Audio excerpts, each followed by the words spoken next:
I'm returning to Chichester to see Olly, the first guy I met. Yeah, I'm good, how are you? Good, very good. We're at his old school to do something to redress the homophobia he suffered here. What's it feel like for you then, to be back here in your old school? It's quite a strange experience. You know, last time I walked these halls, it was, I was a completely different person. It's definitely painful, brings back painful memories. We're back for a positive reason. Suran Dickson's with us. She's an expert in running workshops tackling homophobic bullying. And I think you know a little bit about why we're here to talk to you today, but we've come from this organisation here called Diversity Role Models. The workshop challenges the language kids use in school and the stereotypes they have for gay people. I want you to write down on those pieces of paper how you think you can tell if a man is gay. Now we are talking about the stereotypes of lesbians. How can you tell if a woman is a lesbian?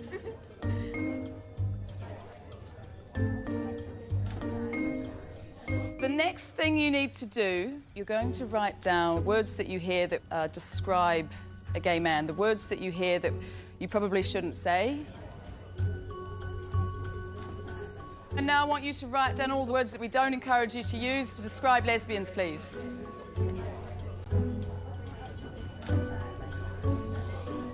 Right, I'm going to stick these on, Gareth. And I'm going to stick these on me. The reason we do this is to really get you to think about stereotypes. So, Gareth is a gay man and I'm a lesbian. These are the words that are used to describe us.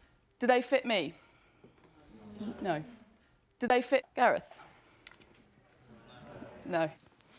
OK, does anybody want to put their hand up and tell me how you felt writing those words down and actually doing that activity? You feel a bit rude because for knowing those kinds of words, you feel like you shouldn't know them. How do you know them? You hear people do say them in the playground.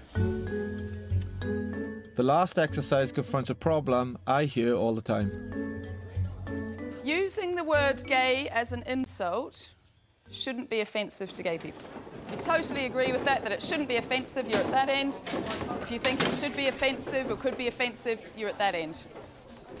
So let's have some people in the middle who I heard some conversations going on. You weren't too sure about what you thought on this one. Yeah. I think really that it's just one of those words that kind of just slips out. Like you don't mean to say it, you just go, oh, that's just so gay. Yeah. Like, as in the way that you would swear. The word's often used as a substitute for another worse word, like if something's not working or it's broken or it's wrong. And that kind of makes you think it associates gay with being wrong. It is offensive because it's putting the person down. How do you think if that would impact on me if I heard you talking and saying the word gay for something negative? I think that it probably make you not want to tell anyone ever because it would make you feel like being gay is a bad thing.